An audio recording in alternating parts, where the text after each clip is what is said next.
Bullet जो चीरती हुई लोहे के हिस्से को गाड़ी के, और वो मुझे लगी तब मुझे एहसास हुआ कि हम गिर गए। फिर तीसरी गोली चली, इसने मेरा आगे वाला शीशा पूरा डैमेज कर दिया। चौथी गोली पे मैं नीचे हो गया, जो गोली आपने देखा कि वो सीधी उसमें लगी। अगर मैं नीचे ना होता तो वो मेरी छाती के आर पार चली जाती। फिर वो गाड़ी 10 मीटर आगे जाके रुक जाती है। वो दो हवा में फायर करते हैं जैसा मैंने देखा, और फिर उन्होंने फिर हमारी गाड़ी फायर किया। वो फायर जो है गाड़ी के नंबर प्लेट पे लगी। मेरा यह मानना है उनको ऐसा लगा होगा कि हमने जो काम करने आए थे वो कर दिया, अब ये मर गया। शायद जैसा पहले कई घटना में हो, फिर वो शायद सरेंडर करने के मूड में थे। लेकिन जैसे ही मनीष ने गाड़ी को मेरे कहे से यू टर्न लिया, उनको समझ आया कि जिंदा है, तो वो वहां से भागे। हमने पुलिस को बताया कि ये गाड़ी का नंबर है, फिर उन्होंने उसको इंक्वायरी किया। पुलिस के अच्छे अधिकारी यहाँ हैं, उम्मीद है वो अच्छा काम भी करेंगे। लेकिन ये स्पष्ट हुआ कि अपराधियों में कोई डर है नहीं। कितने लोग थे? 3 लोग। 3 लोग थे। 2 लोग असले से हमला कर रहे थे, एक व्यक्ति गाड़ी चला रहा। चंद्रशेखर जी, कोई थ्रेट कॉल आया हो आपको इससे पहले, कोई धमकी? पिछले कई सालों से आ रही है। मैं लगातार पुलिस को इंटीमेट भी करता रहता हूं। मैंने डीजीपी को भी लिखा, गृह मंत्री को भी लिखा, मुख्यमंत्री को भी लिखा, यहाँ के पहले एसएसपी डीएम थे उनको भी लिखा। लेकिन डीएम साहब जो पिछले थे अखिलेश सिंह जी, उन्होंने साफ मना कर दिया कि चीफ मिनिस्टर नहीं चाहते चंद्रशेखर को सुरक्षा दी जाए। मेरे आज भी याद है ये बात, क्योंकि मैंने एलआईयू के अधिकारी द्वारा पूछा कि भाई मैंने आपको बताया फिर क्यों नहीं हो रहा है।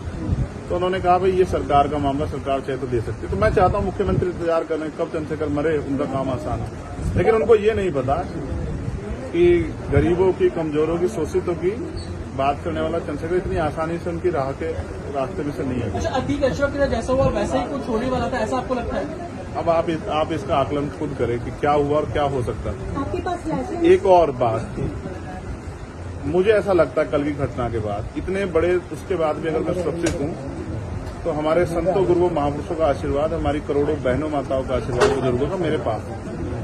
और मैं जो जिम्मेदारी मैं लेके मैदान में आया हूं, बाबा साहब अम्बेडकर, मानव काशीराम साहब, सदगुरु रविदास जी का जो बेगमपुरा राज का सपना है, मानवता के राज का सपना है, संविधान को लागू कराने का है, इन वर्गों को अधिकार देने का है। जब तक वो पूरा नहीं होगा मैं कहीं जाने वाला नहीं। वो मीरकपुर में छोड़कर अपराधी भाग जाते हैं, तो उसको कुछ और बता रहे, कुछ तो कहानी कुछ और नया मोड़ देने की कोशिश हो सकता है वो चाहते थे जो गुजरों और दलित समाज में एकता बनी है वो एकता टूट जाए। ये होगा ही नहीं कभी, ठीक है, ये नहीं हो सकता। अमेठी पंचायत आप लोग कर रहे हैं अपनी मांगों को लेकर। हमारी लीडरशिप ने ये निर्णय लिया है कि जब 24 घंटे में गिरफ्तारी नहीं हुई तो हमें अपने लोगों को भी जवाब देना है। तो इसलिए शायद उन्होंने 3 तारीख का समय रखा है, मैं उसका हिस्सा बनूंगा। अमेठी के अंदर एक फेसबुक वायरल हुई है पोस्ट, जिसमें आपको मारने की वो की गई है, क्या सही है? उसके अलावा ठीक है, देखिए लोकतंत्र है, उनके अधिकार है, मारे या छोड़े। मैंने कहा ना, मैं पहला थोड़ा ही हूं जो मारा जा रहा हूं या जिसको मारने का प्रयास किया। मुझसे पहले बहुत मरे हैं, लेकिन उनको कोई जान नहीं रहा था। मुझे लोग जानते हैं तो मेरी बात आगे बढ़ती, लेकिन मैं अपने लोगों को मरने नहीं दूंगा। ये भी मैं उनको संदेश देना चाहता हूँ। घटना होने के बाद ये पोस्ट किया है अमेठी क्षेत्रीय महासभा से कि इस बार तो बच गया, अगली बार नहीं बचेगा। देखो, मैं गोली से डरता नहीं, मैं गोली से, बंदूकों से नहीं डरता हूँ। मैं संवैधानिक रास्ते से चलता हूँ, संविधान को मानता हूँ। गोली चलाने वालों को भी कहना चाहता हूँ कुदरत उनको सद्बुद्धि दे, गलत जगह पंगा ले रहे। मैं झगड़ा नहीं चाहता, मैं अपने लोगों को भी कह रहा हूँ कल से शांति बना रखो और संविधान के रास्ते चलो। वो हमें डिस्टर्ब करना चाहते हैं कि जो हम राजनीतिक ताकत हमारी बन रही है कमजोर हो जाए, हम दूसरी दिशा चले जाएं। लेकिन ये भी एक अटूट सत्य है कि हम संविधान के जरिए जवाब देना जानते हैं। और किसी को गलतफहमी हो तो वो गलतफहमी सुधारने का समय है। वो क्यों कर रहे थे, वो पाला खींच ले। मुझे ही तो मारना है ना, वो बता दे मैं चला जाऊंगा मरने में। अगर मेरे लोगों के साथ कोई खेलना खेले, मैं तैयार हूं। अगर मेरे मरने से हमारा आंदोलन आगे बढ़ता, हमारे लोग खड़े हो, तो मुझे कोई दिक्कत नहीं है। लेकिन उनको ये समझना चाहिए कि ये आज लोकतंत्र है। गोली की भाषा से एक चंद्रशेखर मरेगा तो क्या हो जाएगा, हजारों चंद्रशेखर पैदा हो जाएंगे। ये समाज, बहुजन समाज तो उपजाऊ समाज है। एक मरेगा, 1000 पैदा हो, कितने चंद्रशेखर मारोगे? मारो। गोलियों में सत्ता का संरक्षण आपको है, मुख्यमंत्री आपका अपना है, खूब चंद्रशेखर को मारो। हर जिले से चंद्रशेखर पैदा हो। पहली घटना आपके साथ बाबा साहब अम्बेडकर और मानव काशीराम साहब को सपना पूरा करे बगैर संविधान को लागू करवाए हम लोग जाएंगे नहीं। चंद्रशेखर भाई, पहली घटना आपके साथ मुजफ्फरनगर में हुई, दूसरी अब देवबंद में हुई। क्या अब लगता है कि आसपास का क्षेत्र उससे पहले बुलंदशहर में? अगर पहली घटना पे ठोस कार्रवाई हो जाती तो अपराधियों के हौसले कमजोर होते हैं। लेकिन मैंने कहा ना कि एक रानी का नहीं, प्राइमरी स्कूल के हेडमास्टर का बेटा है, एक गरीब माँ का बेटा है, तो मर जाए क्या फर्क पड़ा, किसी को क्या फर्क पड़ता है? उनका रास्ते कांटा आसान से निकल रहा है।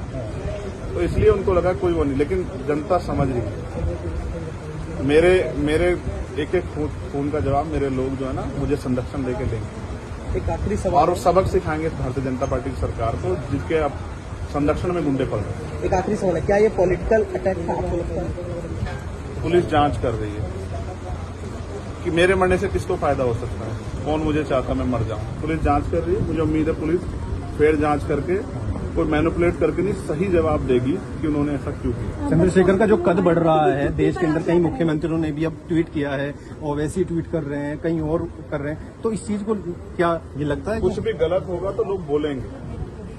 अगर कल मेरी जान ही चली जाती तो लोग फिर भी तो उनको पीड़ा होती, उनको अपना भी देखना है, कल उनके साथ भी हो सकती है। ये लाइन ही विचारधारा ही गलत है कि गोली से ऊपर, और ये बीजेपी की भाषा है, गोली मारो सालों को, ये वही उसी को उपजाऊ हो रही है। देखिए बहन जी से मेरी कोई नाराजगी नहीं, मैंने उनको हमेशा बड़ा माना, वो मुझे छोटा नहीं मानती अपने परिवार का। उनको ये घटना छोटी लगी, शायद अगर मैं मर भी जाता शायद उनको इसमें कोई शायद बुरा नहीं लगता, मुझे उनसे कोई दुख नहीं। मेरे लोग मेरे साथ हैं, ये बहुत, और वो समझ रहे हैं कि जो उनके लिए मरने को तैयार है, जिसकी जो जान पे जिसकी बनाई है वो हमारा अपना है। मेरे लोग मेरे साथ खड़े होंगे, मैं एक लड़ाई लड़ता हूं। लगभग सभी दलों के लोग आपसे मिलने आए हैं, कैसा देखते हैं, क्या नहीं मैं उनका धन्यवाद भाजपा के भी नहीं, विधायक आए मैं हैं। कह रहा हूँ बस सबका धन्यवाद करता हूँ, मगर ये है मैं ये प्रयास करूंगा कि भविष्य में ऐसा किसी के साथ ना, इसलिए लॉ एंड ऑर्डर की कानून व्यवस्था अच्छी होनी चाहिए, मुख्यमंत्री इस पर ध्यान देना चाहिए। बात चंद्रशेखर की नहीं है, बात इस प्रदेश में हो रही हजारों बहनों के साथ जो अस्मतें लुट रही है, हर महीने रेप हत्याएं हो रही हैं, लोगों की जान जा रही है, ये सब उन पर वो करता है। तो वो मुख्यमंत्री पद पर बैठे हैं, अगर वो इसको संभाल नहीं पा रहे हैं तो क्या फायदा, तो उनको इस्तीफा दे देना चाहिए। फिलहाल आप ठीक है, डिस्चार्ज किया जा रहा है? हाँ ठीक है। आपके कार्यकर्ताओं ने आज जो है जगह जगह ज्ञापन दिया है, सहारनपुर में दिया, अगली रणनीति क्या रहेगी किस हिसाब से? कोई रणनीति नहीं, पार्टी के सीनियर लीडर जो तय करेंगे हम लोग उस पर काम करेंगे।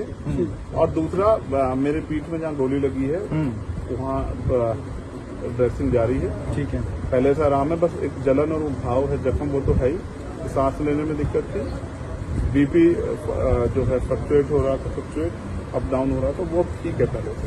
ठीक है, चलो ठीक है,